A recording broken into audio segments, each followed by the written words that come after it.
나는 위로받고 싶다. 챕터 두 번째, 위로의 흔적. 사람들이 원하는 것은 과잉과 교만함이 판치는 화려한 유흥의 땅이 아닌 자신의 눈물을 닦아주는 곳이다. 누구나 혼자가 아니며 버림받지 않고 사람들을 불신할 필요도 없고 미래를 확실함과 희망 속에서 살 수 있는 곳을 원하는 것이다. 내가 상대방을 위로하고 나도 상대방으로부터 위로받으며 서로 고통을 덜어주고 일체의 두려움과 감시나 불신이 없으며 보호받고 보호해주는 것은 우리 모두가 꿈꾸는 충만한 삶의 모습이다. 위로의 시작. 영혼을 위한 기본 양식인 위로는 출산 직후부터 시작된다. 생후 처음 몇 개월 동안 신생아들은 부모의 품에서 편안하고 보호받는다는 느낌의 토대를 쌓게 된다. 부모가 신생아에게 그럴 능력이 있으리라고 상상하기 훨씬 이전부터 신생아는 부모가 자신을 세심하게 쓰다듬어 주는지 혹은 긴장하고 있는지, 부모가 자신에게 따뜻하고 부드러운 목소리로 달래주는지 혹은 하이톤의 다급한 목소리로 말을 거는지를 느낀다. 신생아는 보호받고 있다는 감정과 불안감, 따스함과 실망감, 신뢰와 예측 불가능성과 자신을 진심으로 위로하는지 혹은 그냥 달래주는지의 차이를 알아차린다. 마찬가지로 아이들 역시 주위 사람들이 자신을 그냥 기계적으로 달래는지 혹은 애정을 가지고 위로하는지의 미묘한 차이를 알아차린다. 또한 분위기를 감지하고 주변 사람들의 목소리와 신체의 미세한 움직임을 감지한다. 그리고 주위의 반응이나 애정이 진실한지 아닌지를 금방 알아차리며 그러한 것들을 자신의 감정 세계에 기록한다. 아기들은 아직 스스로를 위로할 능력이 없다. 신생아들은 생후 얼마 동안은 자신에게 감정이입을 해줄 수 있는 사람을 필요로 한다. 아기들에게는 선택의 여지가 없다. 아기들은 외부와의 소통을 위한 거의 유일한 수단인 울음과 미소 혹은 소리쳐서 주위 사람들에게 자신을 안아주고 보호해달라는 신호를 보낸다. 아기들은 자신에게 주어지는 경험을 종류별로 두뇌에 기록한다. 넌 혼자가 아니야. 우리는 널 진지하게 여긴단다. 네 곁에는 누군가 있어. 라는 진실한 주변인들의 감정, 그리고 주위의 지원과 보호를 믿을 수 있다는 확신에서 우리는 한평생 가져가는 삶의 정서를 갖게 된다. 이는 곧 확신과 신뢰감, 그리고 스스로 삶을 감당할 수 있다는 감정을 갖게 된다는 의미이다. 주변 사람들로부터 위로받고 또 주위 사람들에게 위로를 전달하는 능력을 전수해주는 대상은 다름 아닌 우리가 세상에 태어나면서 제일 먼저 접하게 되는 부모와 형제 자매들이다. 삶에서 처음 갖게 되는 이러한 감정을 통해 자신이 보호받는다는 신뢰를 갖거나 혹은 잃어버리게 된다. 쓰다듬어주고 달래주고 손을 붙잡아주고 안아주는 것만으로도 칭얼대던 아기들은 생글생글 미소 짓는 변화에 부모들은 놀라움을 금치 못한다. 부모가 팔을 뻗어서 안아주면 아이들은 기꺼이 부모의 품에 안긴다. 실제로 아기는 부모의 관심을 끌고 자신을 안아달라고 부모에게 칭얼대는 것이다. 아기들은 주위 사람들의 얼굴에서 반응을 살피며 자신에 대한 상대방의 미세한 감정의 폭을 감지한다. 아기들을 관찰하는 동시에 자신의 어린 시절을 떠올려 본다면 이해가 될 것이다. 눈물을 글썽이며 수심에 잠겼던 아이의 얼굴이 갑자기 기쁜 표정으로 밝아진다. 혹은 아빠에게 야단맞고 상한 마음으로 엄마에게 달려가 덥석 안기는 어린아이를 상상해보라. 내가 무슨 이야기를 하려는지 짐작이 가는가? 영혼의 양식이 필요할 때면 아이들은 항상 부모에게 달려간다. 부모가 아닌 다른 사람들로부터 위로를 얻는 것이 점점 힘들다는 것을 여러분은 이미 직관적으로 느꼈을 것이다. 부모 이외의 사람들에게 위로를 찾는 것은 부모의 생각을 바꾸는 것보다 더 힘들다. 아이들은 왜 부모에게서 영혼의 양식을 얻고자 하는 것일까? 부모와 자식과의 관계는 유일무이한 관계이며 아무리 돈독한 관계로도 대체가 불가능하기 때문이다. 아이들은 자신의 상실감, 고통, 슬픔을 표현할 능력이 없다. 그래서 이러한 감정이 북받쳐 오면 자신에게 무슨 일이 벌어진 것인지를 잘 이해하지 못한다. 그렇지만 상대방을 믿을 수 있는지 아닌지는 금방 알아차린다. 자신이 실망하고 슬픈데도 주위의 관심을 받지 못하면 아이는 더 이상 부모에게서 위로를 찾지 않는다. 아이는 불평 늘어놓기를 멈추고 싸늘해지며 혼자 보내는 시간이 늘어나고 부모가 이성적이라고 판단하는 반응만 보인다.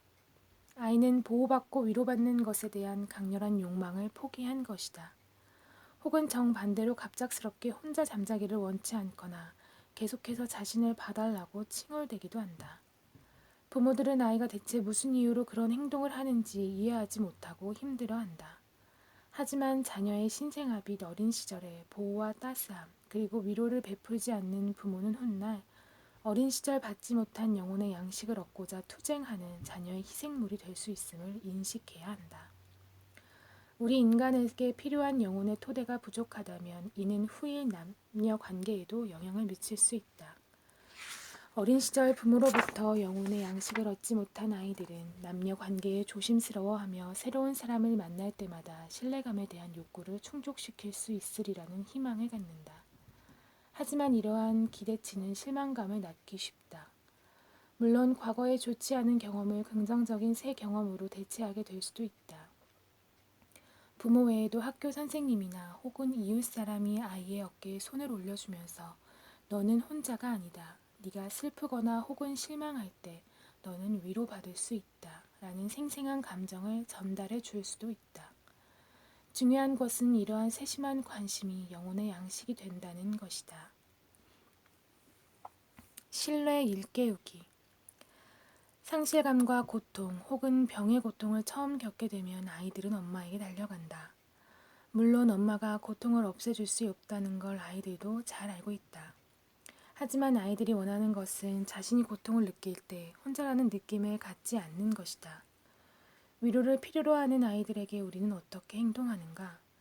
어른들은 자신의 감정을 솔직하게 드러내도 괜찮을까? 어른들도 걱정하며 두려워한다는 것을 사실대로 말해야 하는 걸까?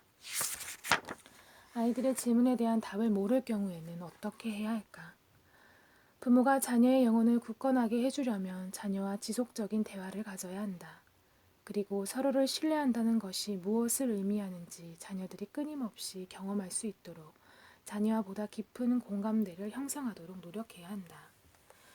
중요한 것은 아이들의 마음의 문제나 혹은 질문이 생길 때 아이들에게 분명한 답을 주는 것이다. 아이들은 놀라울 정도로 많은 것을 이해하며 또 그만큼 많은 질문을 한다.